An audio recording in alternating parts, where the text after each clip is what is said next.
जय भीम, जय शिवराय, जय लवजी.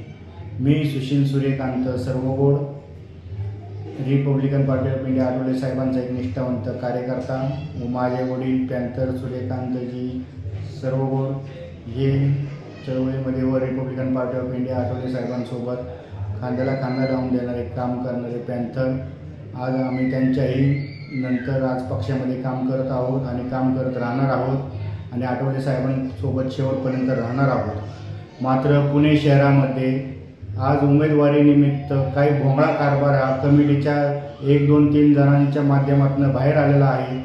तर त्या कमिटीमध्ये आम्हाला असं कळालं की बाबा तुमचे तिकीट किंवा उमेदवारीचा जो आहे हट्ट तो परशुरामजी वाडेकर यांनी एक RSSच्या कार्यकर्त्यासाठी तो लावून धरला आहे आणि तुम्ही जे काय करता ते त्यांच्याशीच भांडा असं आम्हाला स्पष्टपणे कमिटी मेंबर 2-3 जणांनी सांगितले. मात्र आम्ही बोललो आम्ही जर आमचं सूचना व सर्व काही कामं हे पक्षाच्या माध्यमातून करत आहोत. तुम्ही मुलाखती घेतल्या, सर्व काही घेतल्या, आम्ही त्यालाही सामोरं गेलो. मात्र तुम्ही मुलाखती जेवढ्यांनी प्रभाग क्रमांक 7मधनं घेतला त्या एकालाही उमेदवारी तुम्ही दिलेली नाही आहे. ज्यांनी मुलाखत दिली नाही, ज्यांनी पक्षाच्या मेळाव्यासाठी काही संबंध नाही, त्यांनी कधी मेळाव्याला आलेला नाही, तसल्या माणसाला तुम्ही RSSच्या उमेदवारी देत आहे. परशुरामजी वाडेकर साहेब यांनीच, आता साहेब तर काही म्हणायचे आम्हाला लाजच वाटतं, तो साहेबच कसला, मात्र त्यांनीच उमेदवारी ही RSSच्या माणसाला दिली. हेच असे स्पष्ट मत कमिटीचे आहे. जर कमिटी जर 2-4 जणांचीच कशी असू शकते, कमिटी तर आमची 22 जणांची आहे. मात्र 2-4 जणच मिटिंगला जाऊन 2-4 जणांनीच जर हे केलं असेल आणि त्याच्यातलं पण ते बाकीचे म्हणतात की आमचा काही संबंध नाही. परशुराम वाडेकर साहेबांनीच आमदारांकडनं स्वतःच जाऊन तो फॉर्म घेऊन तो तिकडे दिलेला आहे. आमच्याकडेपर्यंत फॉर्म आलेलाच नाही. एबी फॉर्म हा स्वतः आमदारांकडनं परशुराम वाडेकरांनी घेऊन तो RSSच्या माणसाला दिला म्हणजे असाच दिला असेल का तो विकल्या गेला. फुले शाहू आंबेडकर चळवळीमध्ये काय संबंध अशा लोकांना द्यायचा? तुम्ही म्हणत असाल हे खोटं आहे. नाही, हे सत्य आहे. हा बघा RSSचा माणूस, ह्याला उमेदवारी दिलेली आहे, त्याच्या विशेषला उमेदवारी दिलेली आहे RSSच्या माणसाला. हाच सर्व काही प्रयत्न करत होता आणि ह्या माणसाला उमेदवारी दिली आणि आम्ही काही खोटं बोलत नाही, हे सत्य आहे. हे बघा, Republican Party of India Athawale साहेबांच्या पक्षातनं त्यांना मानवतकरला उमेदवारी दिलेली आहे. आम्ही असं बोलत नाही की खोटं आहे. ही बातमी आहे की RPIच्या कोट्यातून ही उमेदवारी दिलेली आहे. ही जर RPIच्या चळवळीमधून RPI पक्षातनं जर RSSच्या माणसाला उमेदवारी देत असेल तर हे कितपत योग्य आहे. आणि दिली तरी RSSच्या माणसाला आम्हाला प्रॉब्लेम नाही, पण तो RPIच्या पक्षामध्ये शून्य काम आहे. त्याला RPI काय किंवा रामदासजी आठवले साहेब कोण आहेत हे सुद्धा माहीत नाही, किंवा RPIच्या पक्षामध्ये काय काम केले जातं हे माहीत नाही. RPI म्हणजे आता फक्त झोपडपट्टीवासियांच्या जीवावर चालणारा पक्ष आहे आणि आठवले साहेबांच्या मागे ठामपणे आम्ही उभे आहोत. मात्र हा जर असा प्रकार जर घडत असेल, RSSच्या लोकांना जर उमेदवारी देत असेल तर आम्ही पक्षात काम कसं करावं? कोणत्या शब्दावर, कोणत्या निष्ठेवर आम्ही काम करणार पक्षामध्ये? तर हे सर्व काही चाललेलं आहे ते पुणे शहरामध्ये हे चुकीचं आहे. आंबेडकरी पक्ष, रिपब्लिकन पक्ष संपवण्याचा हा कट आहे आणि ज्या नेत्यांनी, ज्या परशुराम वाडेकरांनी यांना तिकीट दिलेलं आहे, उमेदवारी दिलेली आहे, तो परशुराम वाडेकर स्वतःच्या प्रभागामध्ये 4चा पॅनल सुद्धा घडवू शकत नाही. जर साहेबांनी स्वतंत्र लढण्याचा जर तुम्हाला निरोप दिला असेल, तुम्हाला जर स्वतंत्र लढण्याचा जर सांगितलं असेल तर तुम्ही स्वतंत्र लढून 4चा पॅनल करू शकता का?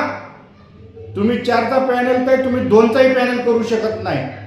आता आम्हाला तर लायकी काढायची वेळ नाही, पण तुम्ही गरिबांची लायकी काढताय.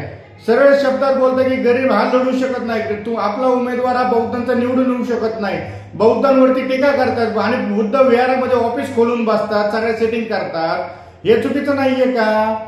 जर तुम्ही बौद्धांना मग कमी समजताय तर मग तुम्ही कशाला उमेदवारी घेतली? द्यायची ना तिथे मातंग समाजाची उमेदवारी.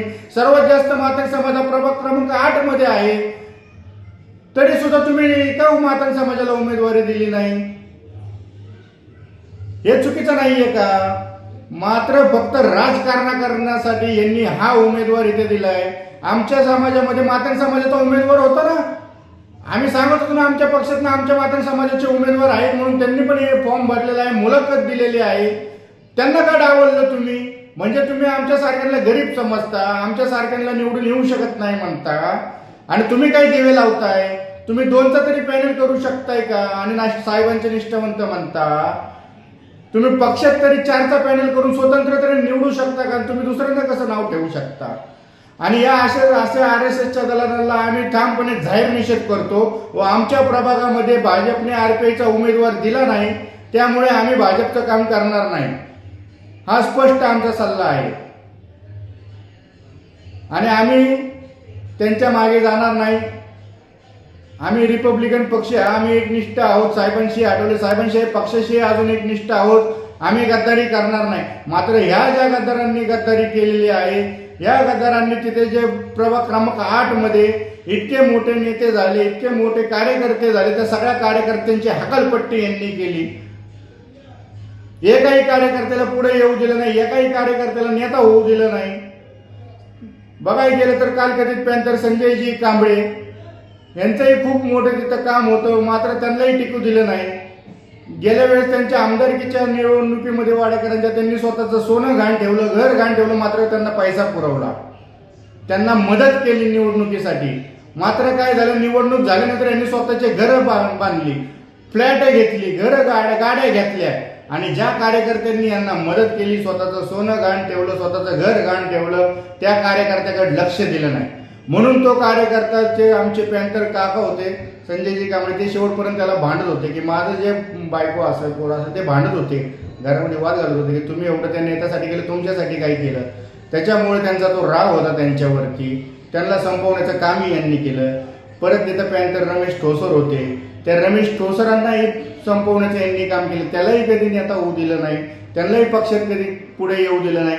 आज ते कार्यकर्ते बसपामध्ये गेले, BSP मध्ये जाऊन आज उमेदवारी घेतली. हे दिसत नाहीये का पक्षाला?